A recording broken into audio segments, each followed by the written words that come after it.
So many of the relationships we form and the patterns we repeat stem from one mistaken assumption: that love exists somewhere else. That if we can just find the right person, the right moment, or the right feeling, we'll finally feel whole. But that hunger we feel isn't really for someone else. It's for a connection with the parts of ourselves we've exiled. From an early age, most of us are conditioned to believe that love is something outside of us. We're taught, subtly and consistently, that we need to do something, become someone, or earn our way into being loved. Love becomes something we chase through relationships, achievements, approval, validation. It's presented to us as a reward for good behavior, a byproduct of being attractive, agreeable, or needed. This belief creates a fracture, the sense that something essential is missing, that we're not quite whole on our own. And so we begin scanning the world for what we think will fill that gap. Someone to complete us, something to soothe the ache, some experience that finally makes us feel chosen. But the truth is, there's nothing missing. The soul has never been incomplete. Love isn't out there, waiting to be found. It's in here, waiting to be remembered. When we believe love is something we lack, we abandon the very place it lives, within our own being. We don't chase people because we're weak. We chase them because we've been taught to outsource love.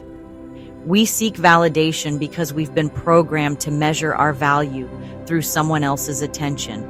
But none of that is soul truth.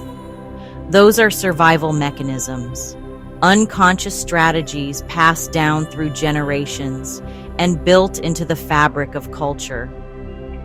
The desire for love is not the problem.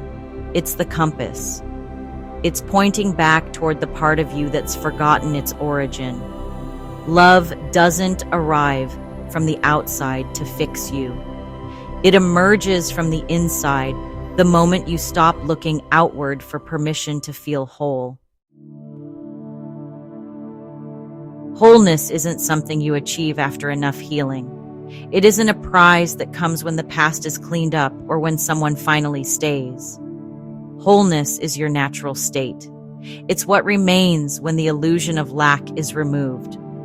What we often mistake for love in the beginning is usually a temporary feeling of being filled, not by truth, but by another person's presence, energy, or attention. It mimics wholeness, but it's fleeting, because it's not anchored in our own resonance. That's why it fades. That's why it hurts when it ends. Real love, soul love, is not dependent on anyone's response. It's not conditional on whether you're chosen. It's a steady frequency that doesn't come and go with circumstances. And the closer you get to that internal resonance, the less you need to be anything but yourself. The love you've been looking for is not a person, a title, or a moment. It's the part of you that no longer needs proof. The part that knows you're already whole, already worthy, already love. There's a point when the search ends, not because you found someone, but because you've remembered yourself. That's when the need to prove, perform, or chase disappears. You no longer ask if you're lovable. You know you are. You stop bending to be enough for someone else and begin aligning with what's true for you. Love becomes a resonance, not a transaction. You attract relationships that match your frequency instead of mirror your wounds. You're no longer pulled toward people who reflect your unworthiness. You're drawn to those who meet you in your fullness. This shift doesn't mean you stop loving others. It means you stop abandoning yourself in the process. When you become the source, when you return to the field of love within, every connection becomes a reflection, not a rescue. Relationships become choices, not lifelines. And your life begins to organize around the truth that nothing was ever missing in the first place. This is where the shift happens, not in the relationship, not in the other person's response, but in the space where you stop looking outward for confirmation and start living from your own center. You stop asking, do they see me? Do they love me? Am I enough for them? And you start asking, am I resonant with myself? Am I living in alignment with what's true? Because when you embody that truth, love is no longer a destination. It's no longer a test. It becomes the frequency you move through the world with. And everything that matches it, relationships, opportunities, connection, meets you naturally, without struggle, without performance. When you are the field, you don't chase love. You hold it. You radiate it. You become the place where others remember themselves too. The soul's journey isn't about finding love. It's about removing everything that told you it was outside of you. The ache to be chosen, the fear of being alone, the story that says, when I'm better, I'll be loved. These are illusions woven through identity, not truth. What if you stopped searching and started remembering? What if you didn't need to be more or different or more healed in order to feel loved? What if the love you're looking for is simply the experience of coming home to yourself? There's nothing wrong with wanting love. The problem is believing it's something you don't already carry. The soul doesn't chase. It resonates. It invites. It aligns. And when you step into that frequency, when you stop looking outward for what's already inside, love stops being something to get. It becomes something you are.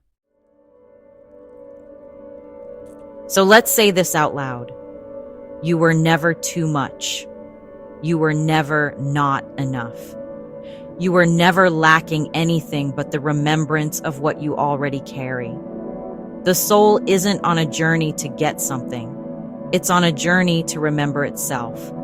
The next time your heart aches for love, pause and ask, is this desire rooted in truth or in a belief I've outgrown? Because true love doesn't fix. It reflects. It doesn't arrive to complete you. It arises through you. You are not waiting for someone to make you feel whole. You are waiting to see yourself clearly enough to realize you already are. This is the echo of the soul. This is the love that was never missing. If you've made it here, it's not because you needed to be convinced of anything. It's because something in you already knew, already sensed that the search for love was never really about another person. It was always an invitation back to yourself. You don't need to go anywhere to become whole. You don't need to wait for a future version of you to finally feel worthy. The truth is much simpler and much more sacred. Love is not something missing outside you. It's something you've carried all along, beneath the noise, beneath the proving, beneath the fear. This is the frequency you return to. This is the echo of your soul. And in that echo, nothing is broken, nothing is missing, and nothing needs to be earned. You are love. You are resonance. You are home. If this message met you in a meaningful way, I invite you to like, share, and subscribe. It helps this work reach the souls who are ready to remember. You can also visit my Patreon for a free companion guide to this video, a written reflection to help you integrate what's rising within. You're not alone in this. You're on a soul-led path, and you are welcome here. See you soon.